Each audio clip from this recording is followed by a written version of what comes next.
उसी जंगल में एक बहुत गरीब टुनटुनी नाम की चिड़िया रहा करती थी, जो अपने पति कालू कौवे के साथ एक छोटे से घर में रहा करती थी। उसका पति कालू कौवा बहुत ही मेहनती कौवा था। वो खेती बाड़ी का काम करता और उससे जो भी पैसे मिलते उससे अपने घर का खर्च चलाया करता। अरे टुनटुनी, मैं काम के लिए बाहर जा रहा हूँ, तब तक तुम अपना ख्याल रखना, मैं बहुत जल्द वापस आ जाऊँगा। ठीक है कालू जी, आप जाएं और अपना ख्याल रखिएगा। ऐसे कहकर टुनटुनी चिड़िया कालू को काम के लिए बाहर भेज देती है। कालू कौवा जब काम करने के लिए जंगल पहुंचता है तो वहां पर कुछ और पक्षी रहते हैं। तभी वहां पे एक पक्षी कहता है, अरे अरे कालू, आ गए क्या तुम? अरे इतना काम क्यों कर रहे हो और इतनी मेहनत करके क्या कर लोगे? अरे तुम्हारे तो एक भी बच्चे नहीं हैं, ये जायदाद तुम क्या करोगे? अरे तुम बाज हो बाज, इतनी मेहनत मत करो कालू। ऐसे कहकर सारे पक्षी कालू कौवे को बहुत ताना मारा करते, लेकिन कालू कौवा करता भी तो क्या, वो चुप करके सबकी बातें सुन रहा था। शाम हो जाती है। शाम होते ही जब कालू कौवा अपने घर आता है तो अपने पत्नी टुनटुनी से कहता है, टुनटुनी, मुझे एक बात बताओ, क्या हम माँ बाप नहीं बन सकते? देखो ना, जंगल के सारे पक्षी मुझे ताना मार रहे थे कि मैं बाज हूँ बाज। लेकिन कालू जी, आप उन लोगों की बातों को क्यों बुरा मान रहे हैं? लोगों को तो कहने की आदत है, आप बस सुनते जाइए। ये बच्चे बच्चे तो भगवान की देन है, आज नहीं तो कल हमें देगा ही। लेकिन टुनटुनी, मैं ऐसे कब तक सहता रहूं लोगों की बात? मैं और अब नहीं सहूंगा। मैं कल ही तुम्हें बैद जी के पास लेकर चलता हूँ, फिर देखना हम दोनों बहुत जल्द माँ बाप बनेंगे। ठीक है कालू जी, हम कल सुबह ही बैद जी के पास चलते हैं।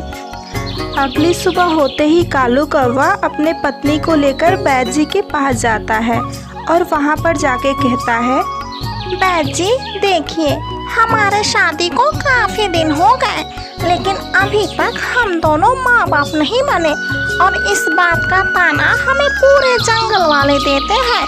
बैद जी, आप कोई ऐसी दवा दीजिए जिससे हमारी पत्नी बहुत जल्द माँ बन जाए। अरे कालू, तुम कैसे बात कर रहे हो? अरे मेरे पास ऐसी ऐसी जड़ी बूटियाँ हैं कि अगर मैं दे दूँ तो तुम्हारी पत्नी कल ही माँ बन जाए। लेकिन ये जड़ी बूटी खाने से पहले एक बात का ध्यान रखना, जब से तुम्हारी पत्नी ये जड़ी बूटी खा ले, इसे कोई काम धंधा मत करने देना, वरना तुम्हारी पत्नी को बहुत ज्यादा नुकसान होगा। अरे बैद जी, आप चिंता क्यों कर रहे हैं? बस आप दवाइयाँ दीजिए, फिर देखिए मैं अपनी पत्नी का कैसे ख्याल रखता हूँ। बैद जी कालू कौवे को कुछ जड़ी बूटियाँ देते हैं।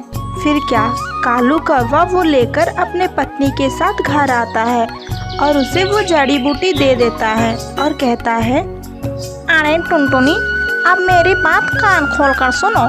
आज के बाद तुम कोई भी घर का काम नहीं करोगी। मैं जब जाऊंगा काम करने तो घर का पूरा काम करके ही जाऊंगा।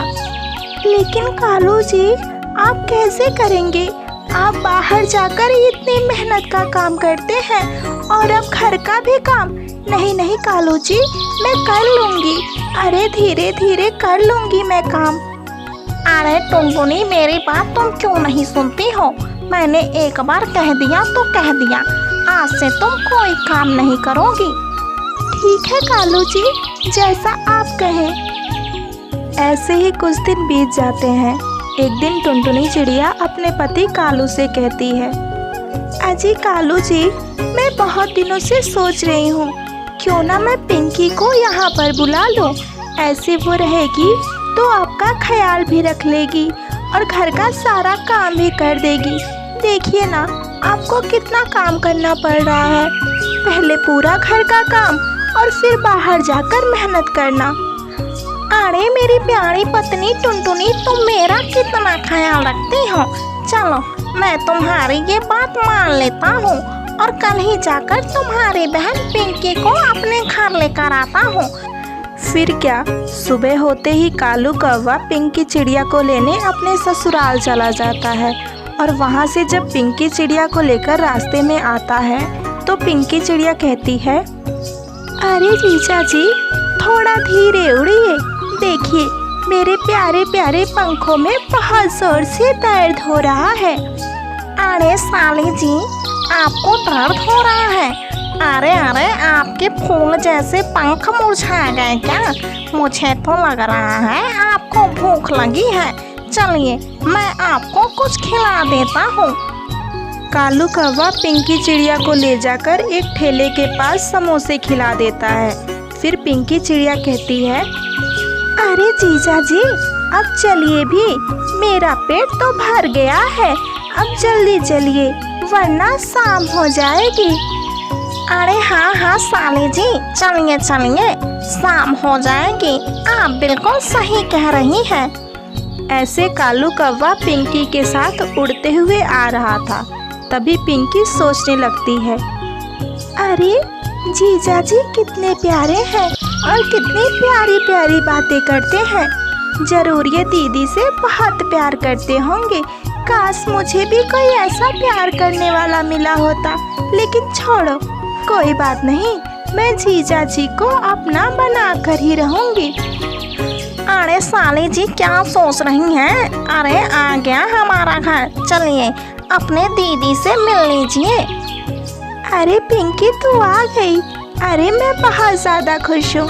देखना, तेरे जीजू को बहुत काम पड़ जा रहा था, पहले घर का काम और फिर बाहर का काम। अब तू घर का काम संभाल लेगी तो तेरे जीजू बाहर का काम कर लेंगे। अरे हाँ हाँ दीदी, तुम फिक्र बिल्कुल मत करो, मैं काम के साथ साथ जीजू का भी ख्याल बहुत अच्छे से रखूं। ऐसे ही कुछ दिन बीत जाते हैं। पिंकी चिड़िया कालू कौवे पर डोरे डालने लगती है। धीरे धीरे पिंकी चिड़िया और कालू कौवे को प्यार हो जाता है। एक दिन आधी रात को कालू कौवा पिंकी के रूम में आया था, उससे प्यार भरी बातें कर रहा था। तभी टुनटुनी चिड़िया की नींद खुलती है और वो कहती है, अरे कालू जी कहाँ चले गए? अभी तो वो यहीं पर थे, कहाँ चले गए कालू जी? और ये आवाज़ कैसी आ रही है? कालू जी पिंकी के रूम में और इतनी रात को? मुझे जाकर पता लगाना ही पड़ेगा। जैसे ही टुनटुनी चिड़िया अपनी बहन पिंकी के रूम में आती है तो वहाँ पर देखती है कि कालू कौवा और पिंकी चिड़िया प्यार भरी बातें कर रहे थे। ये सब देखकर टुनटुनी के पैरों तले जमीन खिसक जाता है और वो अपने पति कालू कौवे से कहती है, अरे कालू जी, आप ये सब क्या कर रहे हैं और मेरी बहन के रूम में इतनी रात को? मुझे आपसे ये उम्मीद नहीं थी। कालू जी, आप बहुत गंदे हैं, मैं आपको कभी माफ़ नहीं करूँगी। और पिंकी, तुझे भी बिल्कुल शर्म नहीं आई? तू अपनी बहन के साथ धोखा कर रही है, मैं तुझे भी कभी माफ़ नहीं करूँगी। मेरी प्यारी पत्नी टुनटुनी, मुझसे बहुत बड़ी गलती हो गई, प्लीज़ मुझे माफ़ कर दे। आज के बाद मैं ऐसी कोई गलती नहीं करूँगा, प्लीज़ टुनटुनी मुझे माफ़ कर दे। दीदी, मुझसे भी गलती हो गई, मुझे भी आप माफ़ कर दो। मैं आज से अभी से ये घर छोड़कर जा रही हूँ। ऐसे पिंकी चिड़िया घर छोड़कर चली जाती है और टुनटुनी चिड़िया भी कालू कौवे को माफ़ कर देती है और उसके साथ खुशी खुशी अपना जीवन व्यतीत करने लगती है।